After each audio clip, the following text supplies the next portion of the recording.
Butter fish வந்து இந்த மாதிரி தான் இருக்கும், ரொம்ப டேஸ்ட்டாக இருக்கும். இந்த ஃபிஷ்ஷில் தலையை எடுத்துட்டு அதுக்கு 2 பக்கமும் நல்லா இந்த மாதிரி கோடு போட்டு வச்சுக்கணும்.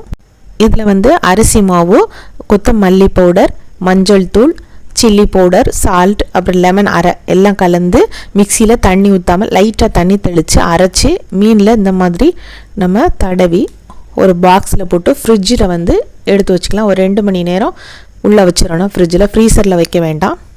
ஒரு தவாவை வச்சு அதில் வந்து எண்ணெய் ஊற்றி மீன் துண்டுகளை போட்டு இந்த மாதிரி ஹை ஃப்ளேமில் வச்சு எண்ணெய் வந்து மேலேங்கீழையும் போகிற மாதிரி நம்ம ஆட்டி விடணும். ஃபஸ்ட்டு ஹை ஃப்ளேமில் வச்சுக்கலாம். ஹை ஃப்ளேமில் வச்சு 2 பக்கம் திருப்பி போடணும்.